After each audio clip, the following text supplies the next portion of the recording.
Hello dear students. बच्चों, आज के हमारे इस टॉपिक के अंतर्गत अगर हम बात करें तो बहुत सारे बच्चों ने मुझे इम्पॉर्टेंट कमीशंस से रिलेटेड कहा कि सर अगर आप वीडियो लेक्चर दे दें या उसका जो है स्क्रीन रिकॉर्डिंग लेक्चर हमारे पास हो तो अच्छा लगेगा। उसी क्रम को ध्यान में रखते हुए आज मैं इम्पॉर्टेंट कमीशंस की शुरुआत कर रहा हूँ। और इसमें सबसे पहले आज मैं आपके सामने निर्वाचन आयोग या इलेक्शन कमीशन से रिलेटेड जो भी चीज़ें इम्पोर्टेंट हो सकती हैं उनको मैं आपको बताना चाह रहा हूं कि मैं आपके लिए जो सबसे इम्पोर्टेंट है, क्योंकि आप जानते हैं इलेक्शन कमीशन के रिस्पॉन्सिबिलिटी हर वर्ष किसी न किसी चुनाव के रूप में होती है और ये कमीशन इम्पोर्टेंट हो जाता है। तो इससे रिलेटेड जो भी क्वेश्चन होते हैं वो इम्पोर्टेंट हो जाते हैं। तो सबसे पहली बात अगर हम करें कि इलेक्शन कमीशन या निर्वाचन आयोग जो है वो संविधान के किस पार्ट या किस भाग में है, तो संविधान के भाग 15 में निर्वाचन आयोग के संबंध में प्रावधान दिया गया है। और आर्टिकल की अगर बात करें तो 324 से लेकर और 329, ठीक है, 329 तक जो है वो निर्वाचन आयोग के संबंध में प्रावधान दिए गए हैं।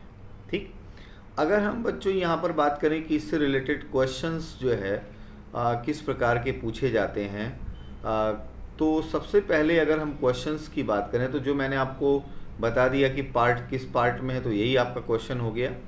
अब इसके बाद इसमें जो है जो क्वेश्चंस पूछे जाते हैं, निर्वाचन आयोग के गठन या इस्टेब्लिशमेंट से रिलेटेड क्वेश्चंस पूछे जाते हैं सबसे पहली अगर बात करें। फिर इसके बाद इसकी संरचना या स्ट्रक्चर से रिलेटेड क्वेश्चन पूछे जाते हैं, संरचना या स्ट्रक्चर से संबंधित। नेक्स्ट इसके बाद अगर हम क्वेश्चंस की बात करें तो इसके बाद जो है इसमें जो नियुक्ति या अपॉइंटमेंट होता है, तो नियुक्ति या अपॉइंटमेंट से रिलेटेड क्वेश्चंस होते हैं।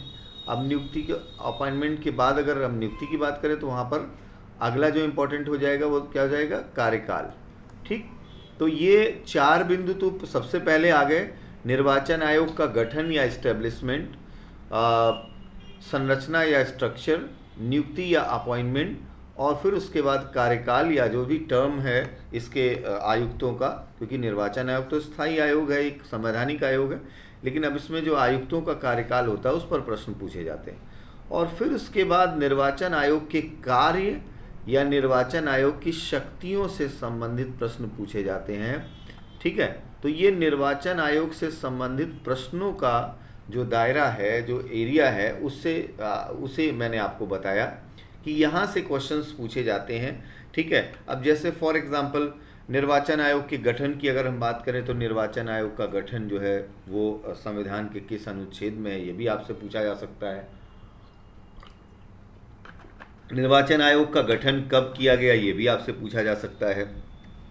इसके संबंध में शक्ति किसको प्रदान की गई, ये भी आपको पूछा जा सकता है। सेम यही चीज़ संरचना के संबंध में, नियुक्ति के संबंध में, कार्यकाल के संबंध में और शक्तियों के संबंध में आपसे पूछा जा सकता है।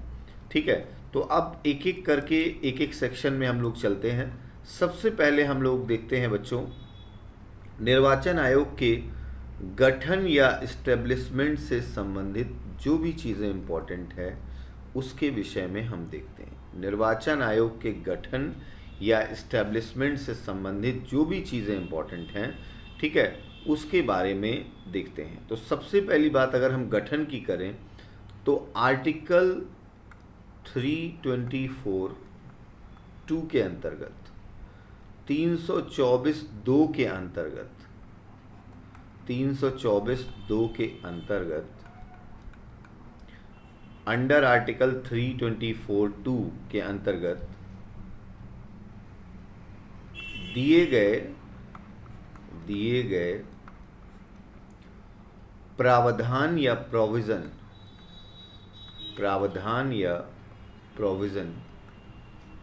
के अनुसार इलेक्शन कमीशन या निर्वाचन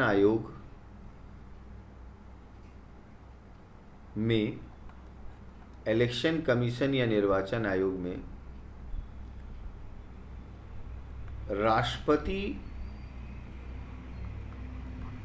द्वारा, प्रेसिडेंट द्वारा या राष्ट्रपति द्वारा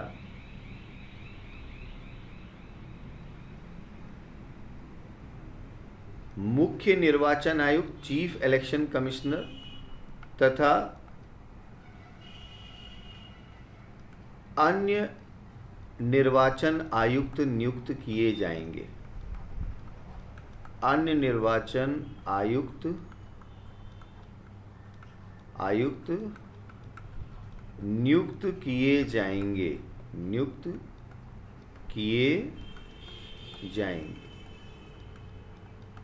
ठीक है।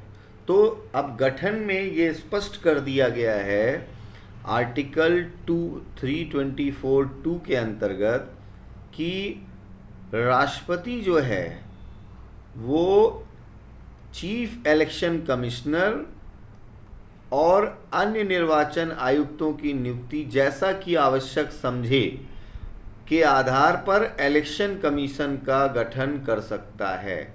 तो अगर आपसे ये पूछा जाए कि गठन करने का अधिकार या गठन करने की शक्ति निर्वाचन आयोग को किसको दी गई है, तो उसका आंसर क्या होगा? राष्ट्रपति को दी गई है, प्रेसिडेंट को दी गई है। गठन से संबंधित जो भी शक्तियां हैं, जो भी अधिकार हैं, वो किसको दिया गया है बच्चों?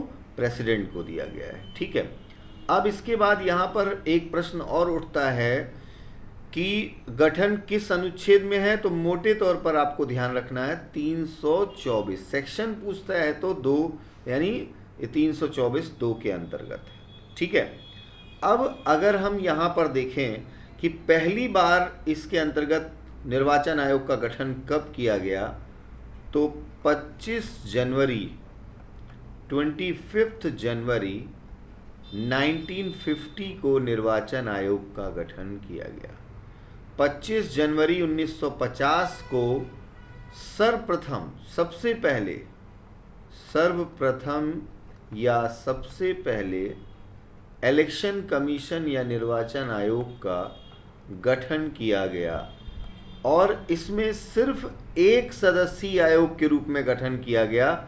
सिर्फ चीफ इलेक्शन कमिश्नर का अपॉइंटमेंट किया गया, मुख्य निर्वाचन आयुक्त की नियुक्ति की गई, अन्य निर्वाचन आयुक्त की नियुक्ति जैसा कोई प्रावधान नहीं किया गया था।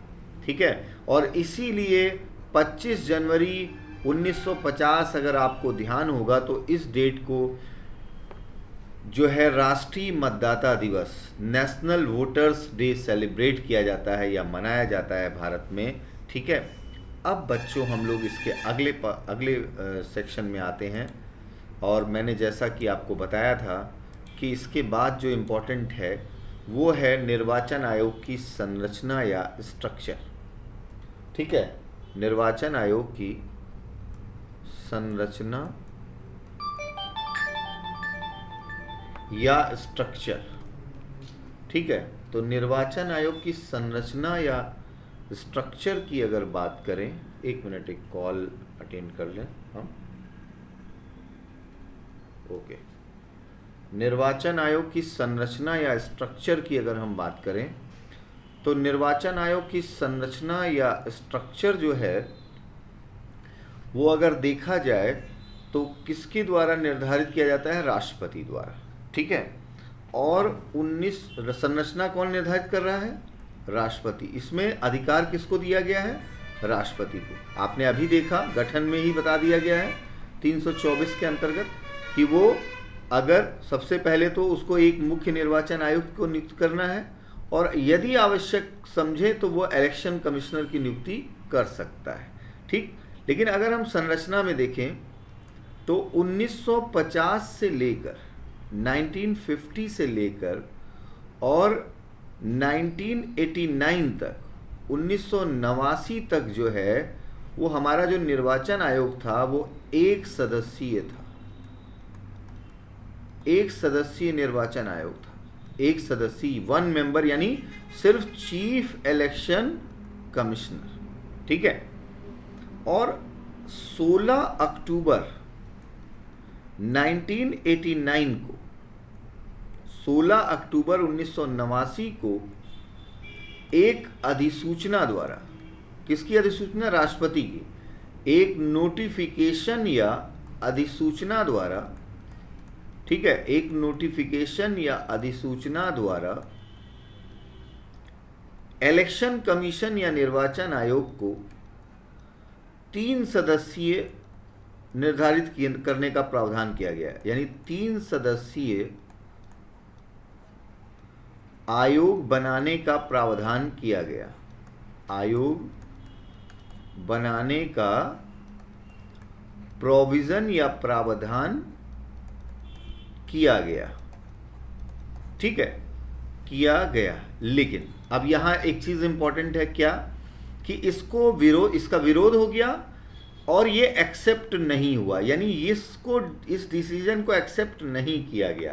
तो बात तो यहां पे सही है। अगर आपसे पूछा जाता है कि पहली बार निर्वाचन आयोग को 3 सदस्यीय आयोग बनाने का प्रयास कब किया गया, तो 16 अक्टूबर 1989 को किया गया, राष्ट्रपति की अधिसूचना द्वारा या प्रेसिडेंट के नोटिफिकेशन द्वारा।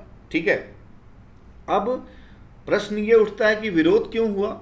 तो विरोध यहां पर यह हुआ कि राष्ट्रपति जो है आयोग की संरचना में परिवर्तन नहीं कर सकता। ठीक है, आयोग में जब चीफ इलेक्शन कमिश्नर अपॉइंट है तो अब उसमें 2 आयुक्त नियुक्त करके ऐसा कोई प्रावधान राष्ट्रपति नहीं कर सकता। और उस समय विरोध किया गया तो सरकार ने इस नोटिफिकेशन को वापस ले लिया। ठीक है, और हमारा जो कमीशन था अभी भी 1 सदस्यीय बना रहा। यानी 1989 के बाद भी 1950 से मैंने 89 तक आपको बताया था, 1989 तक कि 1 सदस्यीय था, लेकिन ये आगे 1993 तक ये 1 सदस्यीय बना रहा। लेकिन 1993 में ये 3 सदस्यीय होने के पहले यहाँ पर 1991 का एक वर्ष बहुत इंपॉर्टेंट है, और 1992 का, क्योंकि सुप्रीम कोर्ट का इस संबंध में डिसीजन आया। ठीक है, तो अब उसी डिसीजन पर चलते हैं जो सुप्रीम कोर्ट ने इसके संबंध में डिसीजन दिया था। ठीक है, तो सुप्रीम कोर्ट में जो केस आया था इस संबंध में, वो केस था एस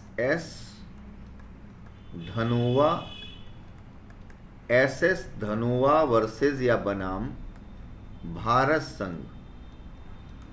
संघ यूनियन ऑफ इंडिया, और ये केस था 1992 का।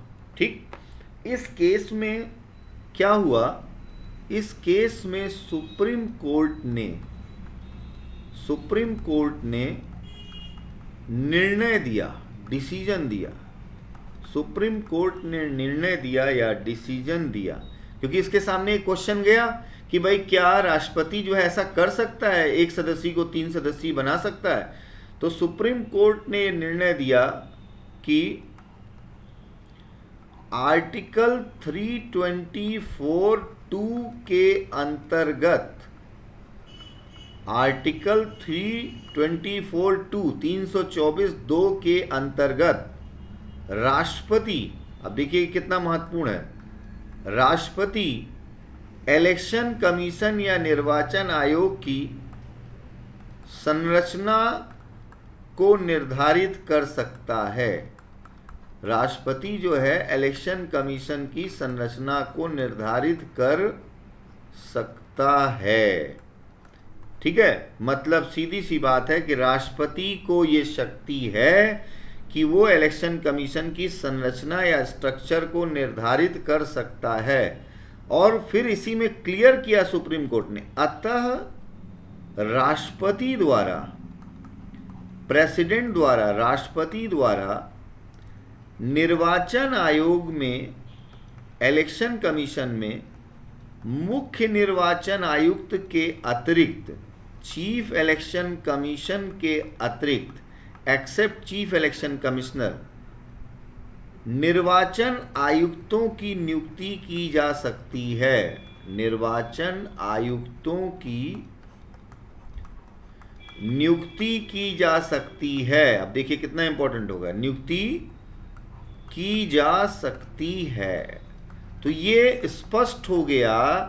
अब पहले ही हमारे कॉन्स्टिट्यूशन में ये दिया गया है, और क्योंकि जब भी संविधान की व्याख्या की बात आएगी तो कौन करेगा, सुप्रीम कोर्ट करेगा। तो S Dhanoa versus union of India 1992 के इस केस में सुप्रीम कोर्ट ने क्योंकि 1989 में 1989 में जब ये प्रॉब्लम आई कि भाई ये क्वेश्चन आया कि क्या ऐसा राष्ट्रपति कर सकता है, तो सुप्रीम कोर्ट अब ये क्लियर करेगा कि कर सकता है या नहीं कर सकता। तो सुप्रीम कोर्ट ने जो है ये स्पष्ट किया कि अनुच्छेद 324(2) के अंतर्गत राष्ट्रपति निर्वाचन आयोग की संरचना को निर्धारित कर सकता है, अर्थात उसे ये शक्ति दी गई है। अतः राष्ट्रपति द्वारा निर्वाचन आयोग या इलेक्शन कमीशन में मुख्य निर्वाचन आयुक्त या चीफ इलेक्शन कमिश्नर के अतिरिक्त निर्वाचन आयुक्तों की नियुक्ति की जा सकती है। और इसी के बाद बच्चों 1 अक्टूबर 1993 को, जस्ट इसके बाद अब सरकार को ये अधिकार मिल गया, तो 1 अक्टूबर 1993 को हमारा जो इलेक्शन कमीशन है, निर्वाचन आयोग है, इलेक्शन कमीशन, अब एक सदस्यीय के स्थान पर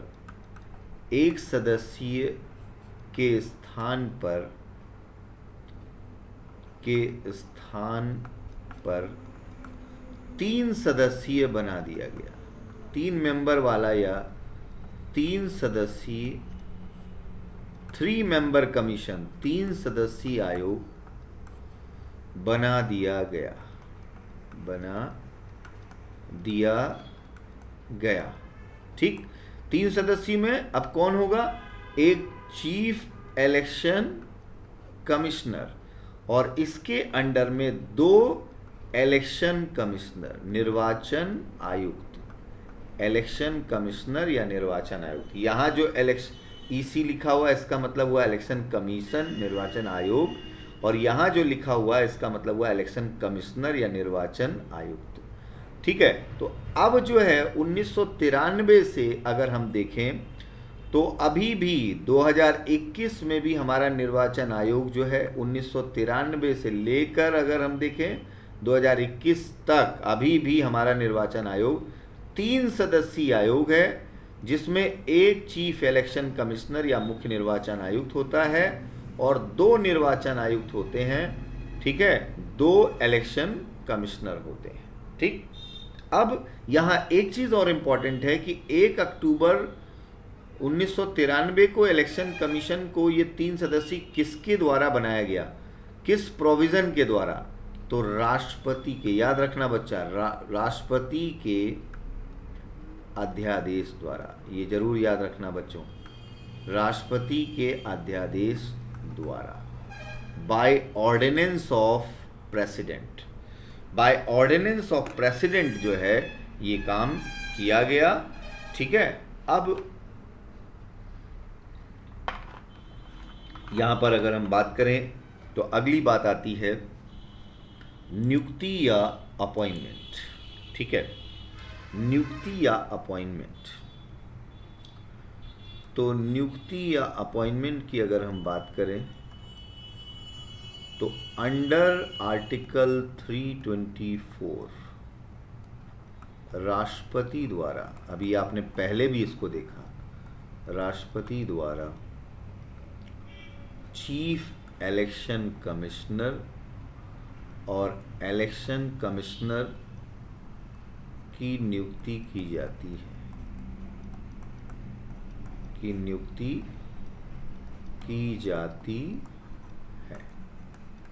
ठीक, यहाँ पर सीधा नियुक्ति में ये है। अपॉइंटिंग ऑफिसर कौन है इनका? राष्ट्रपति। किस अनुच्छेद के अंतर्गत? 324 के अंतर्गत।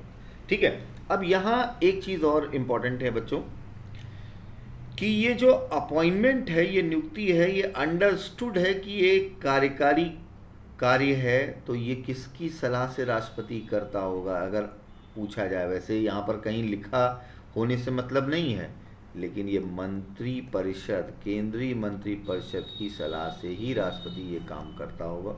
और स्थापित परंपरा के आधार पर वर्तमान में क्या है कि जो सीनियर इलेक्शन कमिश्नर होता है उसी को चीफ इलेक्शन कमिश्नर अपॉइंट किया जाता है, और इलेक्शन कमिश्नर जो अपॉइंट होता है वो आमतौर पर वरिष्ठ आईएएस होता है।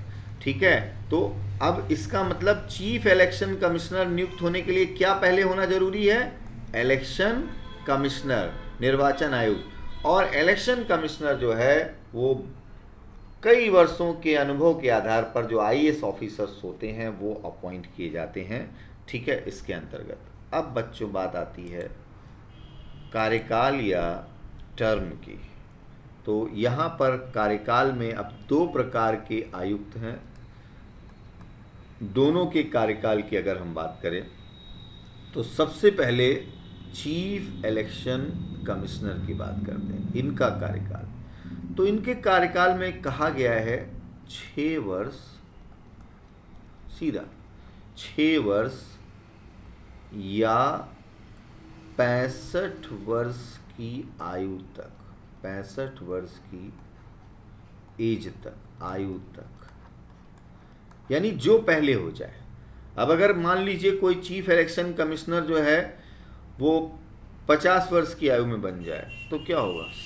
सीधी सी बात है कि वो 6 वर्ष यानी 56 वर्ष में रिटायर हो जाएगा। अब लेकिन मान लीजिए अगर कोई 60 वर्ष में बनता है तो 6 वर्ष कार्यकाल पूरा कर पाएगा ना, वो 5 वर्ष ही कार्यकाल, क्योंकि 65 वर्ष में उसे रिटायर हो जाना है। तो दोनों कंडीशंस हैं यहाँ पर। अब इम्पोर्टेंट क्या है कि इससे पूर्व किसी मुख्य निर्वाचन आयुक्त का कार्यकाल, इसको आप अपनी भाषा में लिख लीजिएगा, इससे पूर्व किसी मुख्य निर्वाचन आयुक्त, चीफ इलेक्शन कमिश्नर का कार्यकाल किन स्थितियों में समाप्त हो सकता है? तो 2 स्थितियां हैं। पहला, राष्ट्रपति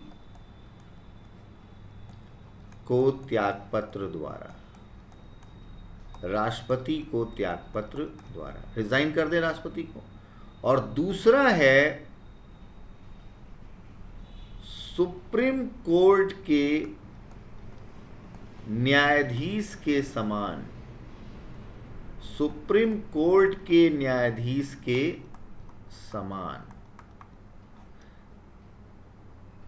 संसदीय प्रक्रिया द्वारा, पार्लियामेंट्री प्रोसेस द्वारा, संसदीय प्रक्रिया द्वारा।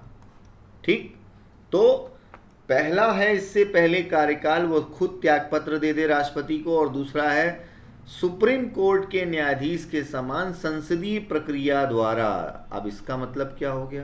संसदीय प्रक्रिया द्वारा का मतलब ही सीधा सा हो गया कि अब आपने सुप्रीम कोर्ट अगर पढ़ा है तो आपको ध्यान है कि कैसे हटाया जाता है, यानी साबित कदाचार और असमर्थता के आधार पर संसद अगर प्रस्ताव पारित करेगी तो राष्ट्रपति मुख्य निर्वाचन आयुक्त को उस प्रस्ताव के आधार पर बर्खास्त कर सकता है। तो बिल्कुल सुप्रीम कोर्ट और हाई कोर्ट के न्यायाधीश को जैसे हटाते हैं वैसे ही संसदीय प्रक्रिया यहाँ भी है, इसमें कोई भी अंतर नहीं है।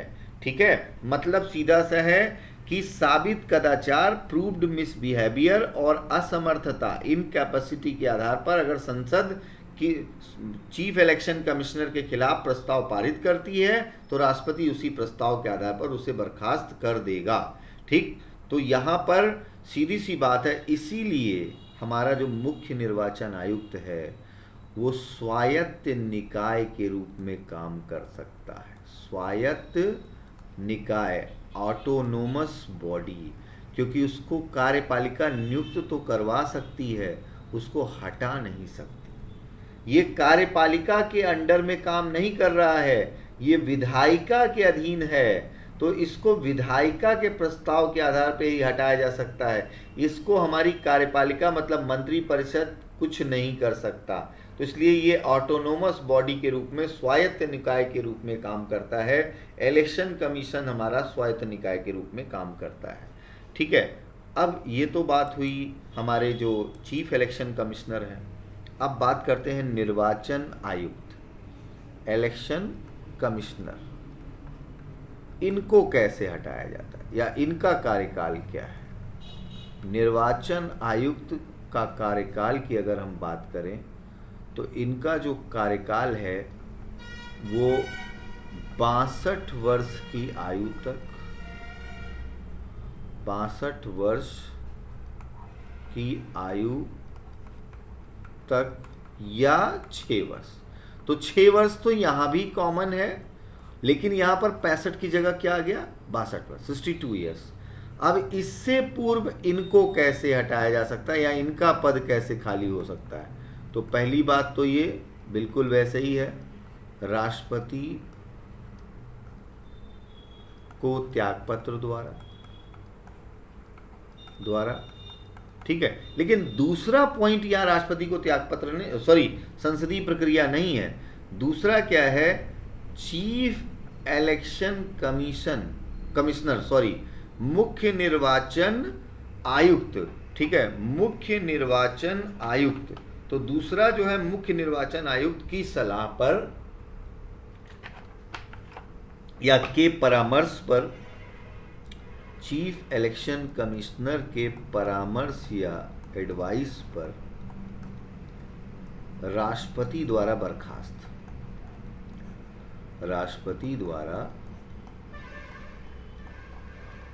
बर्खास्त, ठीक। तो ये जो है यहाँ पर जो इलेक्शन कमिश्नर है उसको हटाना आसान है। मुख्य निर्वाचन आयुक्त जो है अगर परामर्श देता है राष्ट्रपति को तो उसके द्वारा ये बर्खास्त हो सकते हैं, तो इस कार्यकाल के बेसिस पर या इस आधार पर, ठीक है। तो ये हो गया राष्ट्रपति जो है उसको बर्खास्त किस आधार पे कर सकता है। और यहाँ पर हम लोगों ने देखा कि इलेक्शन कमिश्नर या चीफ इलेक्शन कमिश्नर का जो नियुक्ति है, उनका कार्यकाल है, वो दोनों चीज़ें यहाँ पर कवर अप हुई। अब बच्चों हम लोग बात करते हैं निर्वाचन आयोग के कार्य, इलेक्शन कमीशन के फंक्शन क्या है या कार्य क्या है। तो अगर निर्वाचन आयोग की सबसे पहली जिम्मेदारी देखा जाए तो भाई सीधी सी बात है कि सबसे पहला कार्य जो मुझे दिखता है सबसे इम्पोर्टेंट, वो है चुनाव का संचालन करना, चुनाव प्रक्रिया का संचालन करना, ठीक है। इलेक्शन प्रोसेस को कंडक्ट करना या चुनाव प्रक्रिया को संचालित करना। अब इसके अंतर्गत ये पहला कार्य है। इसके अंतर्गत देखना है कि निर्वाचन आयोग किस किस चुनाव प्रक्रिया, किसके लिए चुनाव करवाता है। तो सबसे पहले चुनाव जो करवाता है वो लोकसभा के लिए चुनाव करवाता है, लोकसभा। फिर किसके लिए? राज्यसभा के लिए चुनाव करवाता है, ठीक है, राज्यसभा के लिए चुनाव कराता है। फिर किसके लिए कराता है? एमएलए के लिए चुनाव कराता है। फिर किसके लिए कराता है? एमएलसी के लिए चुनाव कराता है, ठीक है ये। और किसके लिए चुनाव कराता है? राष्ट्रपति के लिए या प्रेसिडेंट के लिए चुनाव कराता है, इसको आप ऊपर लिख सकते हैं, ठीक है। और किसके लिए कराता है? उपराष्ट्रपति के लिए कराता है, वाइस प्रेसिडेंट के लिए कराता है, ठीक। तो हमारा जो निर्वाचन आयोग है, जिसको हम केंद्रीय निर्वाचन आयोग भी कहते हैं, वो सबसे पहले हम लोग देख रहे हैं किसके लिए चुनाव करवा रहा है? लोकसभा, लोकसभा का इलेक्शन कराता है। फिर वो राज्यसभा का इलेक्शन कराता है। फिर वो विधानसभा, लेजिस्लेटिव असेंबली, एमएलए यानी मेंबर ऑफ लेजिस्लेटिव असेंबली, तो विधानसभा का इलेक्शन अभी देखिए पश्चिम बंगाल, पौंडीचेरी, केरला, तमिलनाडु चुनाव हुआ, ठीक है, निर्वाचन आयोग ने कराया, ठीक। फिर उसके बाद विधान परिषद या लेजिस्लेटिव काउंसिल का चुनाव कराता है, जिन राज्यों में विधान परिषद है वहीं कराएगा। और फिर उसके बाद प्रेसिडेंट और वाइस प्रेसिडेंट का इलेक्शन कराता है। अब यहाँ पर कहीं भी ये नहीं आया कि हमारा जो इलेक्शन कमीशन है वो नगर निकाय का चुनाव कराता है या अर्बन बॉडीज का चुनाव कराता है, या कहीं भी ये नहीं आया कि ये ग्रामीण संस्थाओं का, जैसे जिला पंचायत का चुनाव चल रहा है तो ग्रामीण निकाय का चुनाव कराता है, ये भी नहीं आया, ठीक है। क्यों? क्योंकि ये दोनों इलेक्शन किसके द्वारा कराए जाते हैं? राज्य निर्वाचन आयोग के द्वारा कराए जाते हैं, स्टेट इलेक्शन कमीशन के द्वारा। यहीं पर हम आपको बता दे रहे हैं कि यहाँ इसीलिए इसको शामिल नहीं किया गया। तो ये अलग ध्यान रखना है आपको कि सबसे पहली बात तो पहला इंपॉर्टेंट काम है निर्वाचन आयोग का कि चुनाव प्रक्रिया का संचालन करना, चुनाव प्रक्रिया को संचालित करना। और लेकिन अब कौन से चुनाव करवाता है, कौन से नहीं करवाता है, तो इसके लिए जब भी हम निर्वाचन आयोग, केवल निर्वाचन आयोग बोलेंगे तो इसका मतलब वो केंद्रीय निर्वाचन आयोग है। और वहाँ पर अगर ये बात की जाती है कि कौन से चुनाव करवाता है, कौन से नहीं करवाता है, तो राष्ट्रपति का चुनाव, उपराष्ट्रपति का चुनाव, लोकसभा, राज्यसभा यानी संसद का चुनाव, विधानसभा, विधान परिषद यानी राज्य विधानमंडल का चुनाव कराता है। ठीक है। और अगर पूछा जाता है कि फिर नगर निकाय का, नगर निगम का चुनाव कौन करवाता है, नगर पालिका का चुनाव कौन करवाता है, जिला पंचायत का, इस समय देखिए आप चल रही है बोली, इस समय तो जिला पंचायत सदस्यों का जो है लॉटरी लगी हुई है। एक एक जिला पंचायत सदस्य जो है, कोई किसी का 50 लाख रेट है, किसी का 1 करोड़ रेट है, किसी का 25 लाख रेट है। ठीक है, रेट चल रहे हैं। ठीक, इस समय जो है, हाँ, क्यों? क्योंकि जिला पंचायत अध्यक्ष का चुनाव, अब ये देखिए कितनी बड़ी हमारे संविधान में विडंबना है जो है कि एक तरफ नगर निकायों में सभी चुनाव प्रत्यक्ष हैं, तो वहां कभी भी इस तरह की खरीद फरोख्त की बात नहीं आती कि आप जो है सभासद खरीद लोगे तो आप जो है वो चेयरमैन बन जाओगे, ठीक है, मेयर बन जाओगे, ऐसा कुछ नहीं है। वहाँ पब्लिक ही सभासद या पार्षद को चुनती है और पब्लिक ही जो है मेयर को चुनती है, अध्यक्ष को चुनती है। लेकिन अभी भी आप देखिए कि हमारे जो ग्रामीण निकाय के चुनाव हैं, ब्लॉक प्रमुख का चुनाव अप्रत्यक्ष निर्वाचन से, जिला पंचायत अध्यक्ष का चुनाव अप्रत्यक्ष निर्वाचन से, जो या तो प्रभाव से जीते जाते हैं और या तो फिर पैसे से जीते जाते हैं। सीधी सी बात, ग्रामीण भारत का चुनाव पूर्णतः प्रत्यक्ष निर्वाचन के आधार पर होना चाहिए था। और वो सोचिए आप कि आधा प्रत्यक्ष, ग्राम प्रधान प्रत्यक्ष चुना जा रहा है, लेकिन ब्लॉक प्रमुख अप्रत्यक्ष, जिला पंचायत सदस्य प्रत्यक्ष और जिला पंचायत अध्यक्ष अप्रत्यक्ष। कौन सी बात है, कहाँ की? और एक तरफ जब लोकल बॉडीज के लिए कॉन्स्टिट्यूशन अमेंडमेंट किया गया, कौन से आधार पर अमेंडमेंट किया गया, और आज तक उसको ठीक नहीं किया गया है कि नगर निकाय में सारे चुनाव प्रत्यक्ष हैं और ग्रामीण निकाय में अप्रत्यक्ष का, प्रत्यक्ष और अप्रत्यक्ष दोनों की जरूरत क्या थी? आज अगर सोचिए आप जिला पंचायत अध्यक्ष का चुनाव जनता करती तो कोई ऐसी समस्या होती, कोई करोड़पति खरबपति की बात आती? सीधी सी बात है कि ऐसी कोई दिक्कत ही नहीं थी। फिर आराम से आप चुनाव कराते, ना कोई कहीं हिंसा होती, ना किसी का कोई विद्वेष होता। भैया जनता ने चुना है, जिसको चुन लिया, चलिए कोई बात नहीं। ठीक है। एक तरफ जब मेयर जो है वो प्रत्यक्ष चुनाव के द्वारा आ सकता है, तो जिला पंचायत अध्यक्ष क्यों नहीं प्रत्यक्ष चुनाव के द्वारा आ सकता है? लेकिन अब जो भी व्यवस्था है, अगर आपने आलोचना कर दी तो कहेंगे कि भाई आलोचना क्यों की? अरे भाई, जो आलोचना करने वाली चीज़ है उसकी आलोचना नहीं की जाएगी? सीधी सी बात है, की जाएगी उसका। ठीक है। अब इसके बाद हम अगले निर्वाचन आयोग के अगले महत्वपूर्ण कार्यों की तरफ चलते हैं बच्चों। अगला जो कार्य होता है, मतदाता सूची निर्धारित करना, यानी वोटर लिस्ट या मतदाता सूची का निर्धारण। वोटर लिस्ट या मतदाता सूची का निर्धारण। ठीक। अब यहां पर इसमें 2 आर्टिकल बहुत इंपॉर्टेंट है।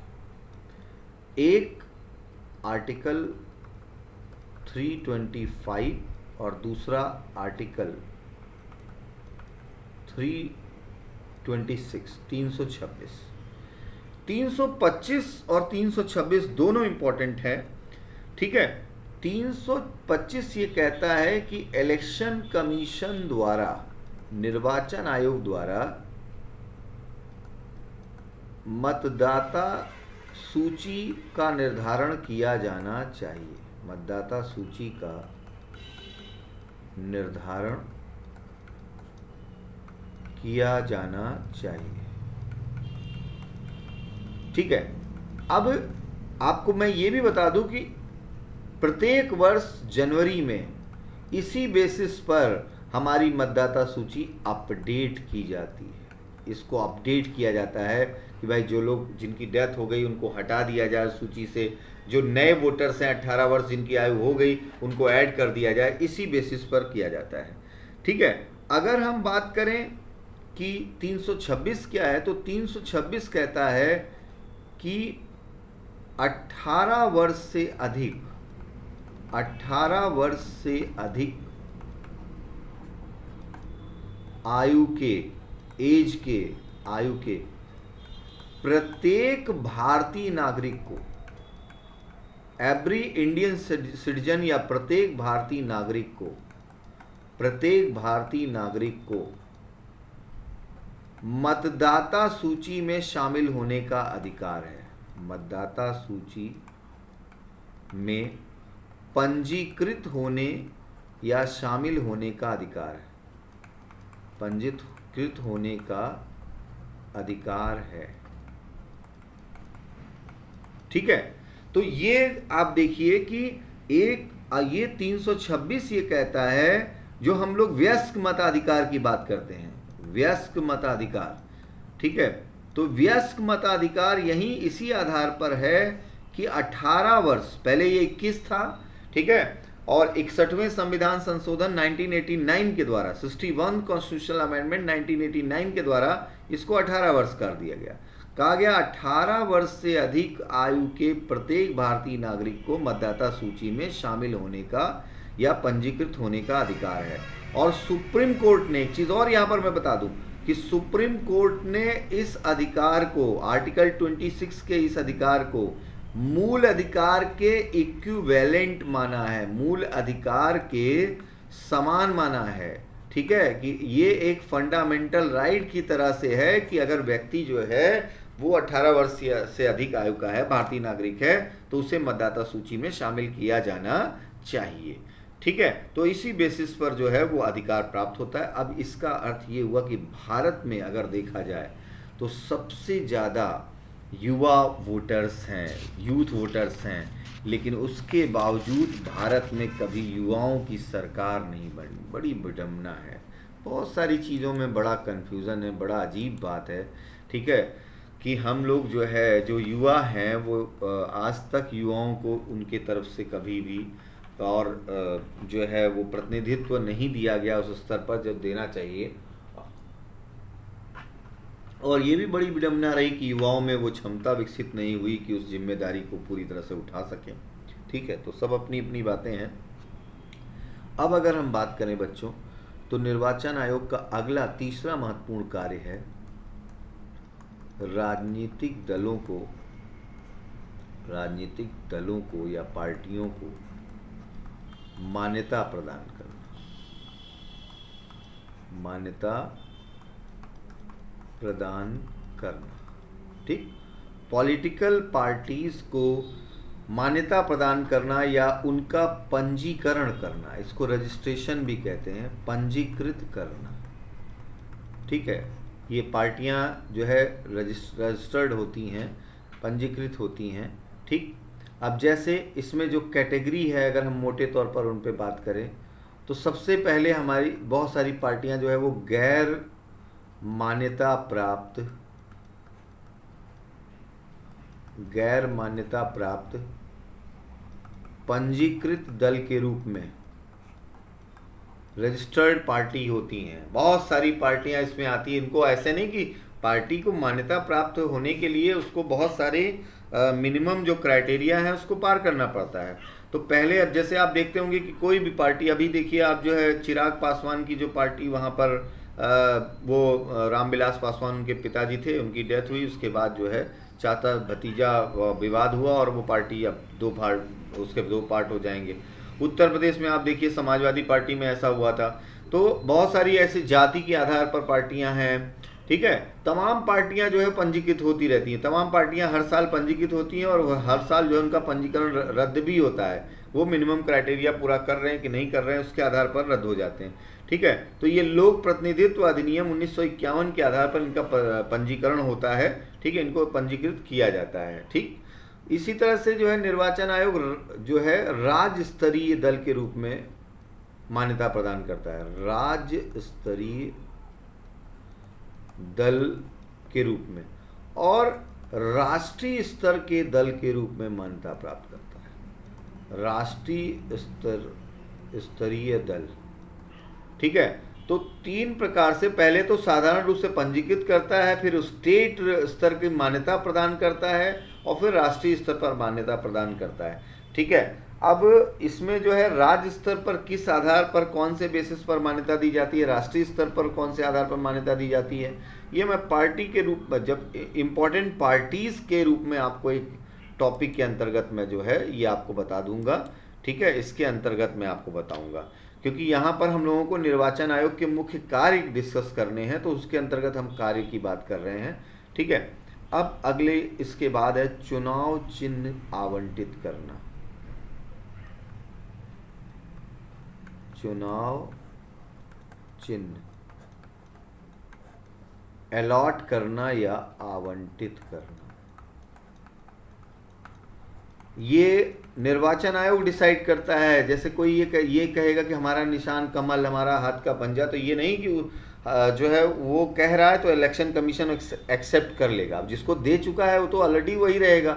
लेकिन अब कोई नई पार्टी बनी और नई पार्टी ने सपोज दैट अपना चुनाव चिन्ह दावा किया कि हमें ये चुनाव चिन्ह चाहिए, ये चुनाव चिन्ह चाहिए, ठीक है, तो उस दावे को जो है एक्सेप्ट करना ना करना जो है वो निर्वाचन आयोग के निर्भर है। और निर्वाचन आयोग जो है ऐसे 10, 3, 5 या 10 सिंबल मांगता है और वो देखता है कि उस राज्य में किसी और दल के द्वारा तो उसका प्रयोग नहीं हो रहा है, और इसी आधार पर निर्वाचन आयोग जो है वो किसी भी सिंबल को अलॉट करता है।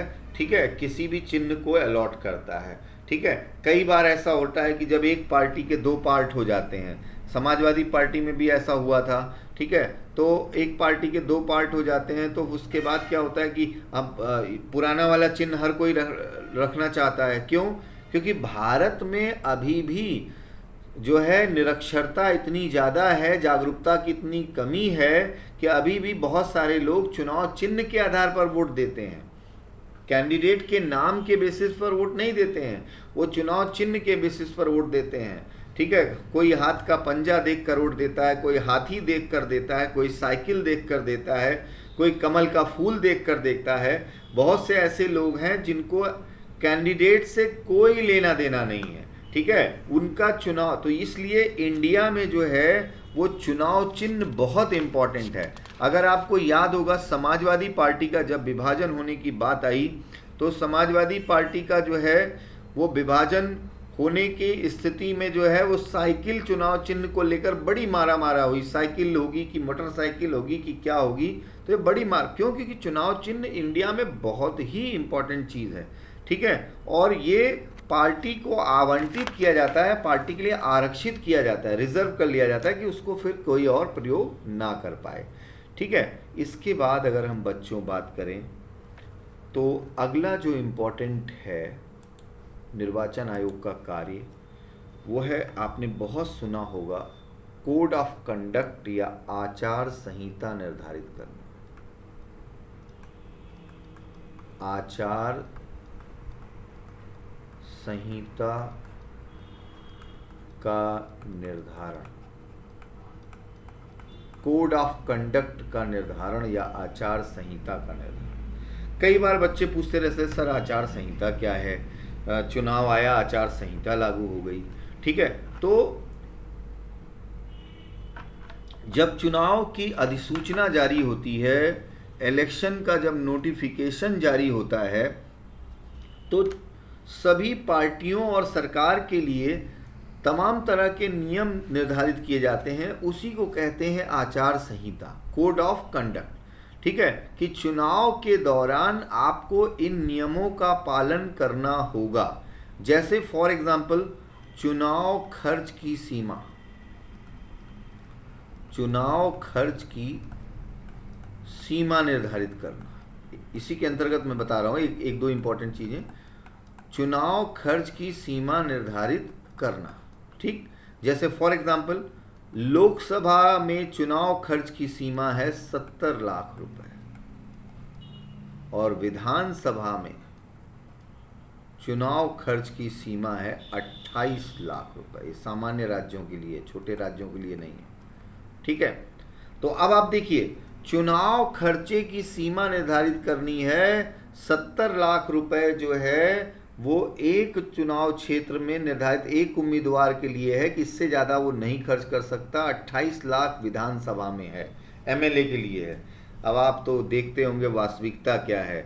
लोकसभा का चुनाव है तो 5-10 करोड़ तो कुछ भी नहीं है, विधानसभा के चुनाव में 5-10 करोड़ चला जाता है।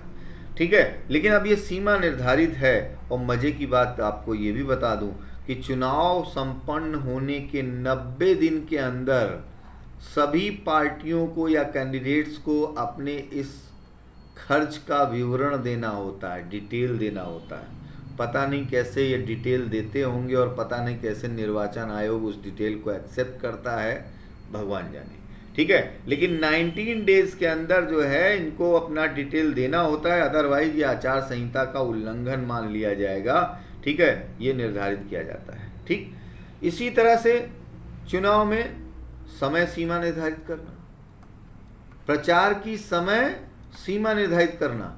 ठीक है, ये समय सीमा निर्धारित करना कि भाई इतने बजे तक, शाम इतने बजे तक चुनाव होगा, एक दिन पहले आप प्रचार नहीं कर सकते। ठीक है, 48 घंटे पहले प्रचार रोक दिया जाएगा। ये सब आचार संहिता का पार्ट होता है।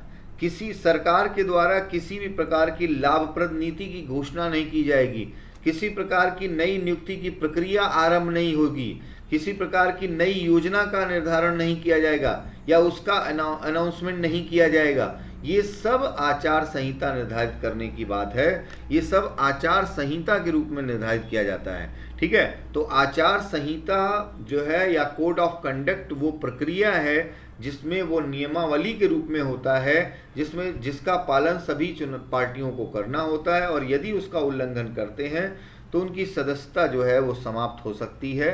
ठीक है, अब जैसे चुनाव खर्च की ये बदलाव भी किया जाता है। अब जैसे ये बदलाव जो हुआ 2019 में हुआ है, 2019 में जो है, इससे पहले वो और कम था, 40 लाख था, 10 लाख विधानसभा, तो अब उसको जो है ये बदलाव किया गया। ठीक है, अब इसके बाद जो है अगला अगर हम देखें क्या महत्वपूर्ण है, तो इसमें जो है एक और चीज़ आपके लिए इम्पोर्टेंट है, इंटरेस्टिंग, जमानत राशि उम्मीदवारों के लिए,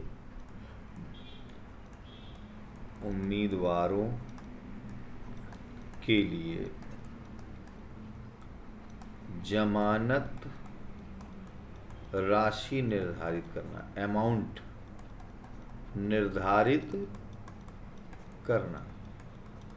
ठीक, अब जैसे फॉर एग्जांपल अगर हम देखें लोकसभा और विधानसभा यानी एमएलए के लिए, ठीक है, यहाँ पे अगर हम इसको एमपी कर लें तो ज़्यादा अच्छा। एमपी जो है उसके लिए निर्धारित की गई जो राशि है, अगर जनरल है या ओबीसी है तो इसकी निर्धारित राशि है 25,000 रुपये जमानत राशि, और अगर SC ST है तो 12,500 है, आधा हो गया। एमएलए की जमानत राशि की अगर बात करें, अगर जनरल है ओबीसी है तो 10,000 रुपये, और अगर SC ST है तो 5,000 रुपये। ठीक, तो लोकसभा में क्या अगर कोई चुनाव लड़ता है, एमपी का चुनाव लड़ता है, तो उसकी जमानत राशि कितनी होगी? 25,000 रुपये। SC ST के केस में 12,500। एमएलए का चुनाव लड़ता है, जनरल है तो 10,000, अगर SC ST है तो 5,000 होगी। ठीक है, यहाँ पर जमानत राशि में अक्सर आप सुनते रहते होंगे जब कोई परिणाम आता है, इतने कैंडिडेट्स की जमानत जब्त हो गई। ये जमानत राशि वही है, मतलब जब कोई भी कैंडिडेट जो है वो चुनाव के लिए नामांकन करता है, नॉमिनेशन दाखिल करता है, तो उसको 25,000 रुपये जमा करने होते हैं। और यदि वो चुनाव में जो भी टोटल वैलिड वोट पड़े हैं, उन टोटल वैलिड वोट का अगर वो 1/6 1/6 नहीं प्राप्त कर पाता, 6वां भाग नहीं प्राप्त कर पाता, तो उसकी ये राशि जो है इलेक्शन कमीशन जब्त कर लेता है। इलेक्शन कमीशन को कई करोड़ रुपए इसी से प्राप्त हो जाते हैं, क्योंकि मैक्सिमम कैंडिडेट्स जो है वो 1/6 नहीं प्राप्त कर पाते हैं। ठीक है, और इसी कारण से जो है वो इलेक्शन कमीशन उनकी जमानत राशि को जब्त करता है।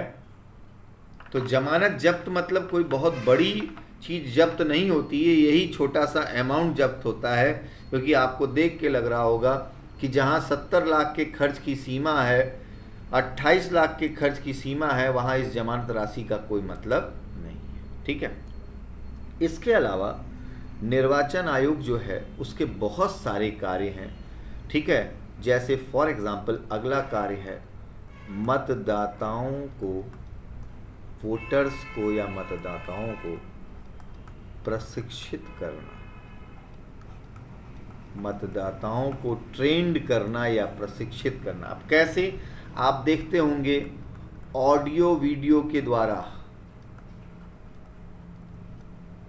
ठीक है, मीडिया के द्वारा, न्यूज़पेपर के द्वारा, अक्सर और तरह तरह के प्रोग्राम्स के द्वारा, कई प्रोग्राम्स चलाकर निर्वाचन आयोग अपनी इस जिम्मेदारी को निभाता है कि भाई आप वोट कैसे प्रयोग करें, अपने वोट का सही तरीके से प्रयोग करें। ठीक है। कैसे आपको बटन दबाना है, क्या करना है। ठीक है।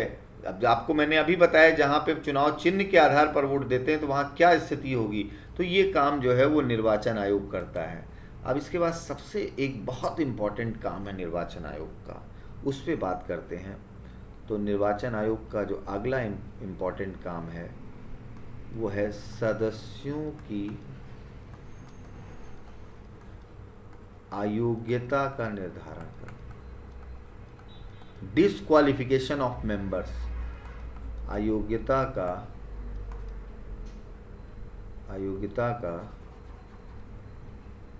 निर्धारण करना,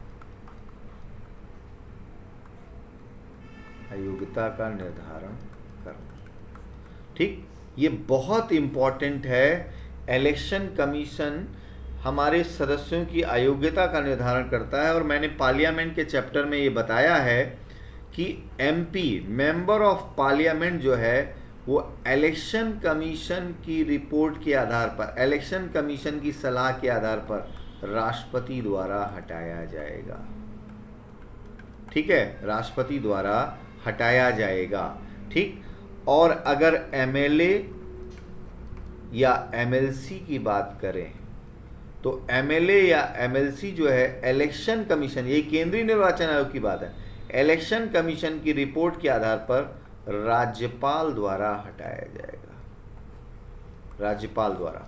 और यहाँ मैं ये भी बता दूं बच्चों कि इलेक्शन कमीशन की यहाँ पे जो सलाह होगी, जो परामर्श होगा, वो बाध्यकारी होगा राष्ट्रपति के लिए भी, राष्ट्रपति मना नहीं कर सकता, और राज्यपाल के लिए बाध्यकारी होगा, क्योंकि ये एक संवैधानिक आयोग है, ये एक कॉन्स्टिट्यूशनल कमीशन है। और इसने अगर सलाह दे दी राष्ट्रपति को कि आप इस एमपी को डिस्क्वालीफाई करिए, और अगर इन्होंने सलाह दे दी राज्यपाल को कि इस एमएलए को डिस्क्वालीफाई करिए, तो इनको करना होगा, ये उसको डिनाय नहीं कर सकते, ये उससे पीछे नहीं हट सकते। ठीक है। तो इसके संबंध में मैंने आपको आर्टिकल्स भी बताए थे। आर्टिकल एमपी के मामले में यहाँ पर मैंने आर्टिकल की भी चर्चा की थी, 102, 103, ठीक है, यहाँ पर 192। ठीक है। तो ये सारी चीज़ें, क्योंकि अगर अयोग्यता जो है वो मान लीजिए कोई आचार संहिता का पालन नहीं करता है, कोई गलत इन्फॉर्मेशन देता है, उन सब कारणों से है, तो डिस्क्वालीफाई कौन करेगा फिर? राष्ट्रपति करेगा या राज्यपाल, और किसकी सलाह से? इलेक्शन कमीशन की सलाह से। ठीक है। हाँ, अयोग्यता अगर दल बदल के आधार पर है तो लोकसभा स्पीकर करेगा, अयोग्यता अगर एब्सेंट होने के आधार पर है तो स्पीकर करेगा, मतलब सदन का स्पीकर करेगा। लेकिन ज़्यादातर आधार, अब कोई सांसद भारतीय नागरिक नहीं रह सकता, नहीं रह गया, कोई सांसद जो है वो लाभ के पद पर हो गया, तो इन सारी चीज़ों का जांच कौन करेगा? इलेक्शन कमीशन करेगा, और उसकी रिपोर्ट जो है उसके आधार पर राष्ट्रपति उसे बर्खास्त कर देगा, यानी उसकी सदस्यता का डिस्क्वालीफाई कर देगा।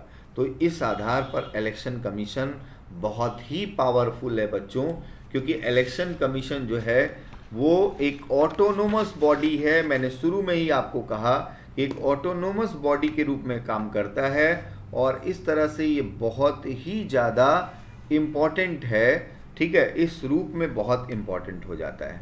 ठीक। और अब अगर हम यहाँ पे बात करें तो इलेक्शन कमीशन से रिलेटेड जो भी चीज़ें इम्पॉर्टेंट थी वो आपने देखी, इस पर जो भी क्वेश्चन आते हैं वो आप कवर करिएगा। और ऐसे ही अब क्योंकि इलेक्शन कमीशन बड़ा था, उसमें काफ़ी कुछ था, तो इसको आप 1 लेक्चर इसके लिए चाहिए था। ठीक है। और जो कमीशंस है उसमें बहुत छोटा छोटा, बहुत थोड़ी थोड़ी चीज़ें जाननी है, तो दूसरे लेक्चर के अंतर्गत हम लोग और सारे कमीशंस के बारे में देखेंगे। ठीक है, थैंक यू बच्चों, आप अच्छे से पढ़ाई करिए और जल्दी विश करिए कि जल्दी से जल्दी हम लोग ऑफलाइन क्लासेस के सिस्टम में एक दूसरे के सामने सारी चीज़ों को ऐसे सीखें तो ज़्यादा मज़ा आएगा। हाँ, लेकिन अभी जो भी आपको प्रोवाइड हो रहा है उसको आप अच्छे से कवर अप करने की कोशिश करिए। आपके एग्ज़ाम्स अब धीरे धीरे नज़दीक आ रहे हैं, तो अपने को जितना ज़्यादा हो सके उतना आप मेहनत में लग जाइए। थैंक यू बच्चों, थैंक यू।